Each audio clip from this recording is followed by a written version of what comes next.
नमस्कार, welcome back to our YouTube channel the magnificent brain. हमारे इस यूट्यूब चैनल में आप सभी का स्वागत है।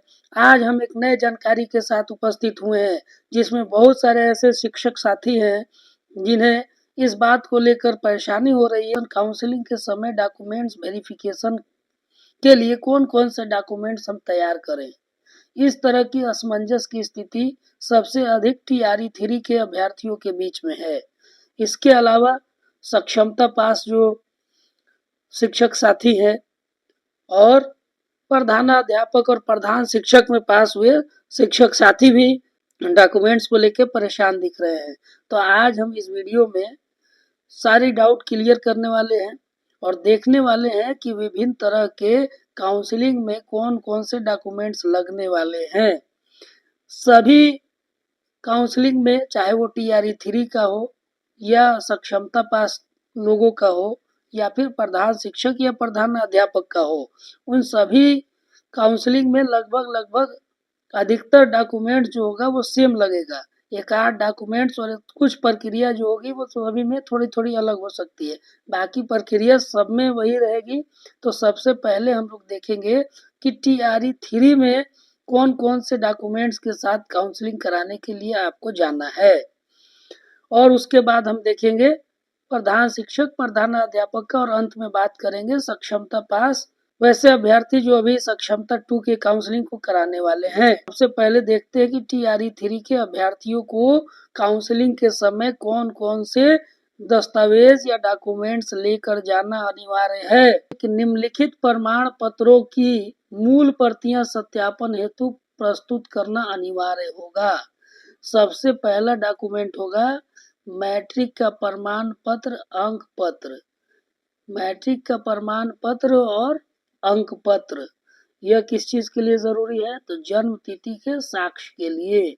जो दूसरा डॉक्यूमेंट्स होगा वो विज्ञापन के अनुरूप शैक्षणिक प्रशैक्षणिक योग्यता एवं शिक्षक पात्रता या दक्षता परीक्षा उत्तीर्णता के अनुरूप सक्षम प्राधिकार के द्वारा निर्गत प्रमाण पत्र। यानी जो दूसरा आपको प्रमाण पत्र ले जाना है उसमें विज्ञापन के अनुरूप शैक्षणिक प्रशैक्षणिक योग्यता और शिक्षक पात्रता परीक्षा या दक्षता परीक्षा उत्तीर्ण जो भी आपका प्रमाण पत्र होगा उसको ले जाना है। इसको अच्छे से समझिए। जैसे विज्ञापन के अनुरूप, जैसे अगर टीआरई 3 1 to 5 के लिए बेसिक ग्रेड के लिए कोई अभ्यर्थी सफल घोषित हुआ है तो उसको अपने काउंसलिंग में मैट्रिक का अंक पत्र और प्रमाण पत्र, इंटरमीडिएट का अंक पत्र और प्रमाण पत्र, साथ में उसको सीटेट या बीटेट का अंक पत्र या प्रमाण पत्र लेकर जाना है। ये उसका शैक्षणिक और प्रशैक्षणिक योग्यता हो गया। अगर कोई अभ्यर्थी टीआरई 3 में स्नातक ग्रेड 6 to 8 के लिए उत्तीर्ण हुआ होता है और वो काउंसलिंग कराने जाएगा तो वो अपने साथ साथ मैट्रिक इंटर के अंक पत्र प्रमाण पत्र के अलावा ग्रेजुएशन का भी अंक पत्र और प्रमाण पत्र साथ में ले जाएगा, और सीटेट या बीटेट पेपर 2 का अंक पत्र और प्रमाण पत्र चाहिए। देखिए यहाँ 3 नंबर में वही बात कहा गया है, इसमें प्रमाण पत्र की बात कही गई है और तीसरे में अंक पत्र की बात कही गई है। तो शैक्षणिक प्रशैक्षणिक अंक पत्र और प्रमाण पत्र दोनों चाहिए। तो बहुत सारे लोगों को ये कंफ्यूजन होगा कि बीटेट में तो अंक पत्र मिलता है प्रमाण पत्र नहीं मिलता है, लेकिन सीटेट में अंक पत्र और प्रमाण पत्र दोनों मिलता है।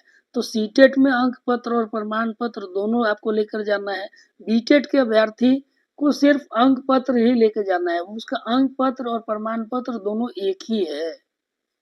ये डाउट क्लियर हो गई होगी। अगला जो डॉक्यूमेंट्स है वो क्या है, पिछड़ा वर्ग और अत्यंत पिछड़े वर्ग के उम्मीदवारों के लिए क्रीमी लेयर रहित प्रमाण पत्र। महिला उम्मीदवारों के लिए पिता के नाम एवं पिता से निर्गत क्रीमी लेयर रहित प्रमाण पत्र लेकर जाना है। कोई व्यक्ति अगर पिछड़ी वर्ग या अत्यंत पिछड़ी वर्ग के श्रेणी में आता है तो वो अपना क्रीमी लेयर रहित प्रमाण पत्र लेके जाएगा। अगर महिला उम्मीदवार है तो वो अपने पिता के नाम से निर्गत क्रीमी लेयर रहित प्रमाण पत्र लेके जाएंगी।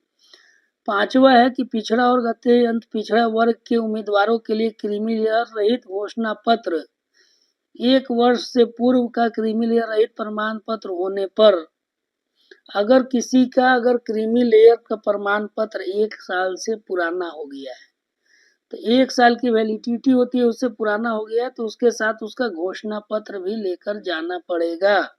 छठा है अनुसूचित जाति अनुसूचित जनजाति के उम्मीदवारों के लिए जाति एवं अस्थायी निवास प्रमाण पत्र, महिला उम्मीदवार के लिए पिता के नाम से एवं निर्गत जाति एवं अस्थायी निवास प्रमाण पत्र, अगर कोई महिला या पुरुष अनुसूचित जनजाति या अनुसूचित जाति में आता है तो वो अपने साथ जाति और अस्थायी निवास का प्रमाण पत्र लेके जाएगा। अगर कोई महिला उम्मीदवार है तो अपने पिता के नाम से निर्गत जाति एवं अस्थायी निवास का प्रमाण पत्र बनाकर ले जाएगी। सातवां है कि आर्थिक रूप से कमजोर वर्ग के यानी ईडब्ल्यूएस का दावा करने वाले आवेदक बिहार सरकार के अधिसूचना संख्या 26/22 दिनांक 26/2/2019 के आलोक में विहित प्रपत्र में सक्षम पदाधिकार द्वारा निर्गत तत्संबंधी प्रमाण पत्र ले जाएंगे।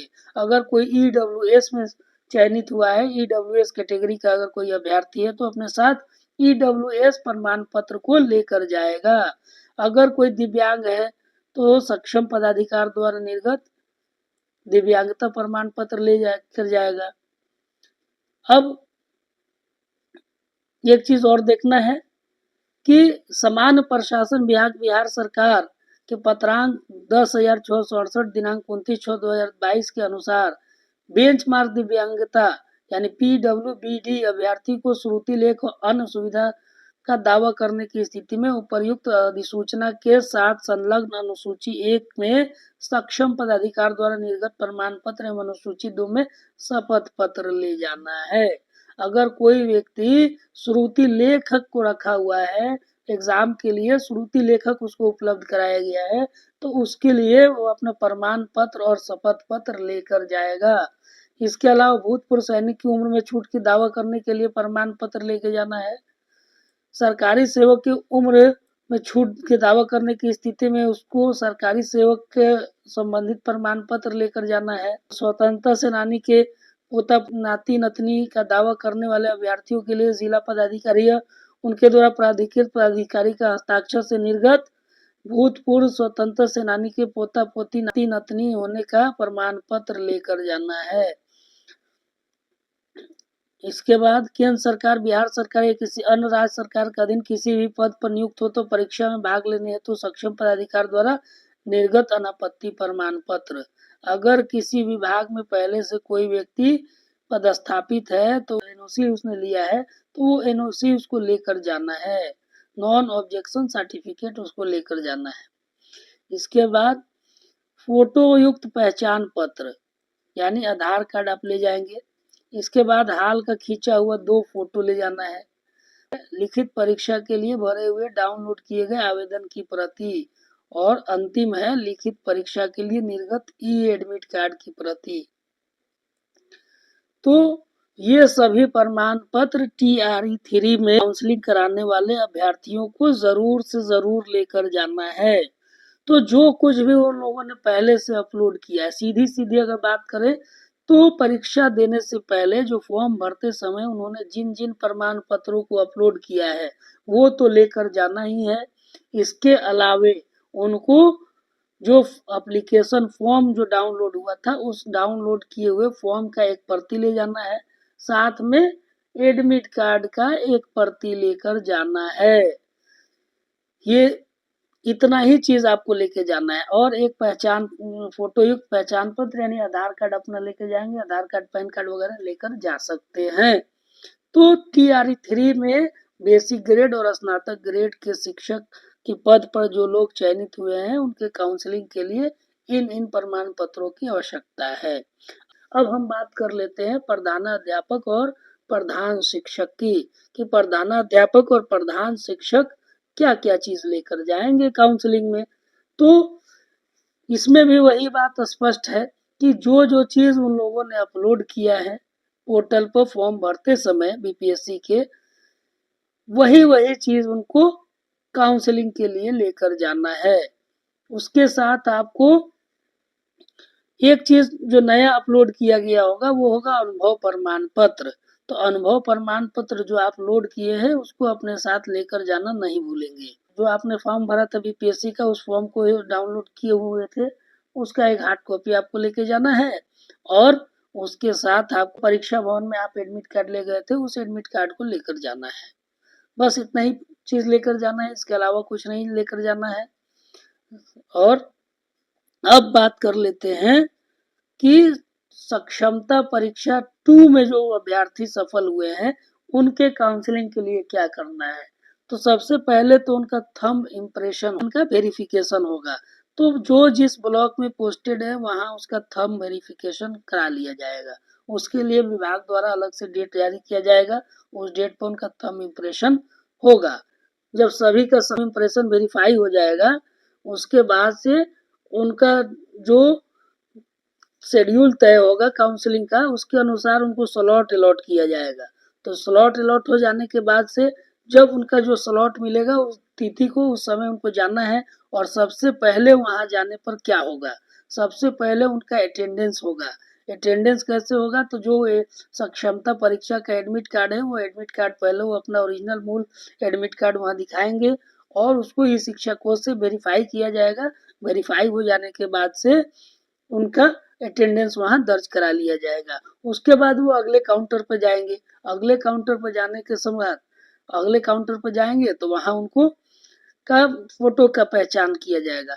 उनका लाइव फोटो और पुराने हुए फोटो से मैच कराया जाएगा और फिर से एक बार थंब इम्प्रेशन वहां होगा।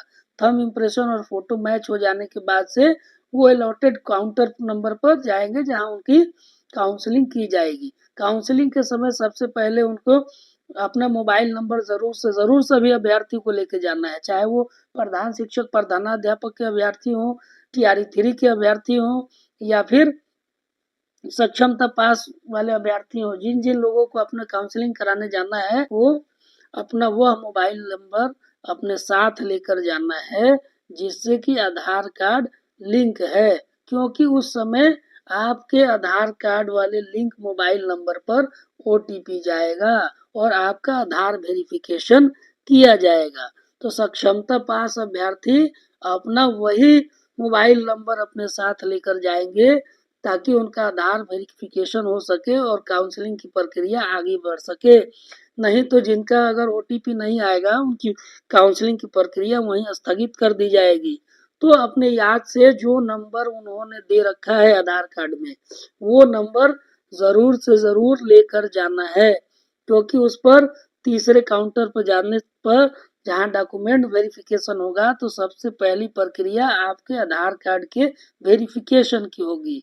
ओटीपी आएगा, उस ओटीपी को बताइएगा, उसके बाद उसमें डाला जाएगा, उसके बाद ही आपकी कोई भी प्रक्रिया चालू होगी। और उसके बाद से आप अपना जो सिलसिलेवार जो अपलोड किए हैं प्रमाण पत्र, उन प्रमाण पत्रों को देते जाना है और उनसे वो मिलान करते जाएंगे और आपका वेरिफिकेशन होता जाएगा और अंत में आपको एक सर्टिफिकेट दिया जाएगा जिसमें आपका जो जो चीज वेरीफाई किया गया होगा उस लिखा होगा, उस पर सिग्नेचर लिया जाएगा और इस तरह से आपकी काउंसलिंग पूरी कर ली जाएगी। तो उम्मीद है कि आपको हमारा यह जानकारी अच्छा लगा होगा, आपका जो कुछ भी डाउट होगा वो क्लियर हो चुका होगा। ऐसे ही जानकारी के लिए हमारे इस यूट्यूब चैनल के साथ जुड़े रहें।